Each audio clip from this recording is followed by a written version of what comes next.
മൂത്താന്തറയിലെ വ്യാസവിദ്യാപീഠത്തിൽ primary സ്കൂളിൽ അതിനകത്ത് കോമ്പൗണ്ടിനകത്ത് കണ്ടെത്തിയ ബോംബ്. ആ ബോംബ് ഇപ്പോൾ വാർത്തയല്ലാതായി മാറി. വാർത്തയല്ലാതായി മാറിയത് ഒരു പരനാറി പാലക്കാട് മണ്ഡലത്തിന്റെ ജനപ്രതിനിധിയായി പോയി എന്നുള്ളത് കൊണ്ടാണ്. അതാണ് യഥാർത്ഥത്തിൽ ഇപ്പോൾ RSSന്റെ കേന്ദ്രത്തിൽ കണ്ടെത്തിയ ബോംബ് വാർത്തയല്ലാതായി മാറിയത്. മാത്രമല്ല BJP വളരെ ആസൂത്രിതമായി തന്നെ അതിനെ മറ്റൊരു വഴിക്ക് തിരിച്ചുവിടുക എന്നുള്ള നിലയിലേക്ക് മാറുകയും ചെയ്തു. യഥാർത്ഥത്തിൽ അതീവ ഗൗരവതരമായ ഒരു വിഷയമാണ് മിനിഞ്ഞാന്ന് വൈകിട്ട് ഈ വ്യാസവിദ്യാപീഠ പ്രൈമറി സ്കൂളിൻ്റെ കോമ്പൗണ്ടിൽ കണ്ടെത്തിയ ബോംബ്. ഞങ്ങൾ ചോദിക്കുന്നത് ആ ബോംബിൻ്റെ ഉറവിടം, എന്തിനു വേണ്ടിയിട്ടാണ് ആ ബോംബ് നിർമ്മിച്ചത്?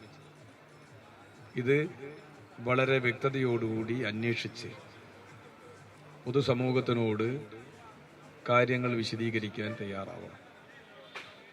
അതുകൊണ്ട് തന്നെ ഞങ്ങൾ ഇന്നലെ തന്നെ വ്യക്തമാക്കിയതാണ്, ഈ ബോംബിൻ്റെ നിർമ്മാണത്തിൻ്റെ ഉറവിടം ഉറപ്പായിട്ടും RSS തന്നെയാണ്. കാരണം മൂത്താന്തറ എന്ന് പറയുന്ന പ്രദേശം ബഹുഭൂരിപക്ഷം വരുന്ന BJPയുടെയും RSSന്റെയും എല്ലാം അനുഭാവികളും പ്രവർത്തകരുമുള്ള സ്ഥലമാണ്. ആ സ്ഥലത്ത് ഇങ്ങനെയൊരു ബോംബ് കണ്ടെത്തുക എന്ന് പറഞ്ഞാൽ മറ്റൊരു രാഷ്ട്രീയ പ്രസ്ഥാനത്തിനും ഇത്തരം കാര്യങ്ങൾ ചെയ്യാൻ സാധിക്കാത്ത ഒരു കേന്ദ്രം കൂടിയാണ്. മറ്റൊന്ന്, ആ സ്കൂളിലാണ് RSSന്റെ രാവിലത്തെ ശാഖയും വൈകിട്ടുള്ള ശാഖയും നടക്കുന്നത്. രാവിലെയും വൈകിട്ടും ശാഖ നടത്തുന്ന ഒരു സ്കൂൾ കോമ്പൗണ്ട് കൂടിയാണ് ഈ വ്യാസവിദ്യാപീഠ. ഈ വ്യാസവിദ്യാപീഠിനൊരു മറ്റേ പ്രത്യേകതയുണ്ട്. അത് RSSന്റെ വിവിധ സംഘടനകൾ, സംഘപരിവാർ സംഘടനകളിൽ ഒന്നായ ഭാരതീയ വിദ്യാനികേതൻ നിയന്ത്രിക്കുന്ന ഒരു സ്കൂൾ കൂടിയാണ്. RSSന് ഇത്തരത്തിൽ പലവിധത്തിലുള്ള സംഘപരിവാർ സംഘടനകളുണ്ട്. ആ സംഘടനകളുടെ ഭാഗമായി വിദ്യാഭ്യാസ മേഖലയിൽ പ്രവർത്തിക്കുന്ന ഒരു സംഘടനയാണ് ഭാരതീയ വിദ്യാനികേതൻ. വിവിധ പേരുകളിലാണ് സ്കൂളുകൾ ഈ ഭാരതീയ വിദ്യാനികേതൻ സ്ഥാപിച്ചിട്ടുള്ളത്. ചിലവിടെ വ്യാസവിദ്യാപീഠമായിരിക്കും, ചിലവിടെ സരസ്വതി ക്ഷേത്രം എന്ന് പറഞ്ഞിട്ടായിരിക്കും. ഇങ്ങനെ പല പേരുകളിൽ ഇത്തരം സ്കൂളുകൾ ഇവർ പ്രവർത്തിച്ചു വരികയാണ്. പൂർണ്ണമായും RSSന്റെ നിയന്ത്രണത്തിലുള്ളതാണ്. അങ്ങനെ RSSന്റെ നിയന്ത്രണത്തിലുള്ള സ്കൂളിൽ, അതിന്റെ കോമ്പൗണ്ടിൽ ബോംബ് കണ്ടെത്തിയാൽ സാധാരണഗതിയിൽ രാജ്യത്തിലെ RSSനെ കുറിച്ചറിയുന്നവർക്കും RSSന്റെ തീവ്രമായ വർഗീയതയെക്കുറിച്ചെല്ലാം നാം മനസ്സിലാക്കിയ സ്ഥിതിക്കെല്ലാം വളരെ വ്യക്തമായി ഈ നാട്ടിലെ ഓരോ മനുഷ്യനും, സാമാന്യ ബുദ്ധിയുള്ള ഓരോ മനുഷ്യനും മനസ്സിലാകും ഇത് RSS തന്നെയാണ് എന്നുള്ളത്. RSS അല്ലാതെ മറ്റൊരു സംഘടനയ്ക്ക് ആ പ്രദേശത്തൊരു സ്വാധീനമില്ല. ഈ പ്രദേശത്തിൽ നിന്നും കേവലം 600 മീറ്റർ അകലെയാണ് പാലക്കാട് ജില്ലയിലെ RSSന്റെ പ്രധാനപ്പെട്ട കാര്യാലയം സ്ഥിതി ചെയ്യുന്നത്. ആ കാര്യാലയത്തിൽ റെയ്ഡ് ചെയ്യാൻ തീരുമാനിക്കണം. ഞാൻ ഇന്നലെ തന്നെ ദൃശ്യ മാധ്യമങ്ങളോട് പറഞ്ഞ കാര്യമാണ്. ആ കാര്യാലയം റെയ്ഡ് ചെയ്താൽ ഇതിനേക്കാളും ഭയാനകമായ ആയുധ ശേഖരം കണ്ടെത്താൻ സാധിക്കും. കാരണം മറ്റൊന്നും കൊണ്ടല്ല, ഒരു കാലത്ത്, അത് വിദൂരമല്ലാത്തൊരു കാലം, ഈ പാലക്കാടിന്റെ ടൗൺ പ്രദേശത്ത് വ്യാപകമായ കൊട്ടേഷൻ സംഘങ്ങളുടെയും ഗുണ്ടാ സംഘങ്ങളുടെയും അതിതീവ്രമായ സംഘർഷങ്ങളും കൊലപാതകങ്ങളും നടന്നു. സംഘർഷങ്ങളും കൊലപാതകങ്ങളും ഈ ടൗണിന്റെ കേന്ദ്രത്തിൽ നടന്നിട്ടുണ്ട്. ആ ടൗൺ കേന്ദ്രത്തിലല്ലേ ഒരു പാളയപ്പട്ടിയിലെ അലക്സ് എന്ന് പറയുന്ന ഒരു ഗുണ്ടാ നേതാവ് കൊല്ലപ്പെട്ടത്? RSSന്റെ അനുഭാവിയായിരുന്നു. ആ RSSന്റെ അനുഭാവിയായിരുന്ന ആ ഗുണ്ടാ സംഘത്തിന്റെ നേതാവായ ഞാൻ ഈ പറഞ്ഞ അലക്സിനെ കൊലപ്പെടുത്തിയതാരാണ്? ആ അലക്സിന്റെ കൊലപാതകത്തിലെ കേസിലെ പ്രതി നിങ്ങൾ അന്വേഷിച്ചോ? എന്റെ മുമ്പിൽ മാധ്യമങ്ങളുണ്ടല്ലോ, ആ മാധ്യമങ്ങളൊന്ന് അന്വേഷിക്കുക. ആ കേസിലെ പ്രധാനപ്പെട്ട പ്രതി BJPയുടെ ജില്ലാ അധ്യക്ഷനാണ്.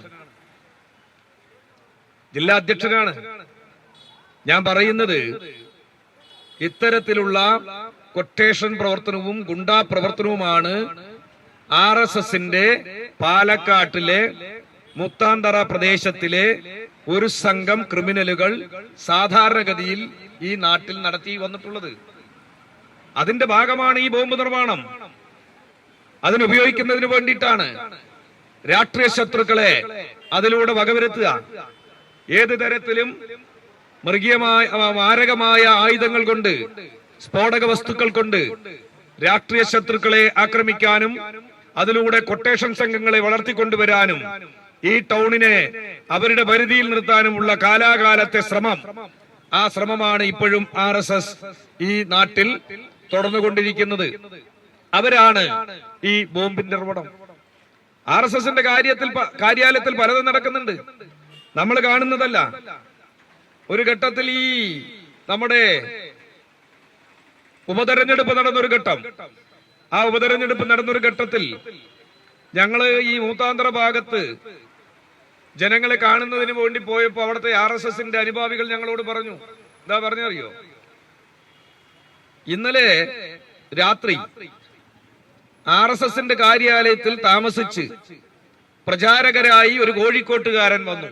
കുറെ കാലമായി വന്നിട്ട് അവൻ. പക്ഷെ ഇന്നലെ രാത്രി അവനെ കുറെ ആളുകൾ സംഘം ചേർന്ന് പിടിച്ച് ഇലക്ട്രിസിറ്റി പോസ്റ്റിൽ കെട്ടിയിട്ട് തല്ലി. എന്തിനാ തല്ലി എന്ന് ഇന്ന് വരെ വ്യക്തമാക്കിയിട്ടില്ല. ആ തല്ലിയത് ഞാൻ മനസ്സിലാക്കിയത്, ഇപ്പോ നമ്മുടെ നാട് ചർച്ച ചെയ്യുന്ന ഈ കോഴിയുണ്ടല്ലോ, ആ കോഴിയുടെ മറ്റൊരു രൂപം RSSകാരൻ എടുത്തതിനാണ്. രാത്രികാലങ്ങളിൽ പൂവൻ കോഴി എന്ത് തേടി പോവുക?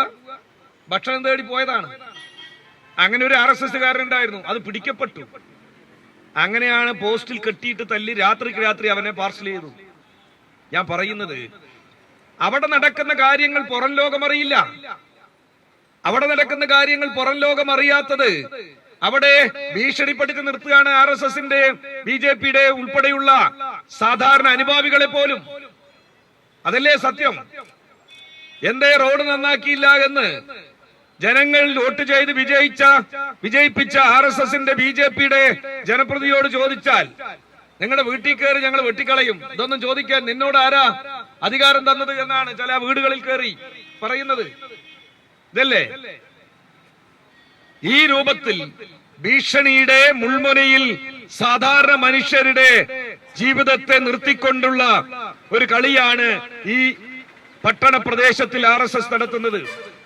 അവരല്ലാതെ ഈ നാട്ടിൽ ആരാണ് ബോംബ് നിർമ്മിക്കുക? ഞാൻ ചോദിക്കട്ടെ, ഞാനിവിടെ പറഞ്ഞല്ലോ RSSന്റെ കാര്യാലയം റെയ്ഡ് ചെയ്യണമെന്ന്.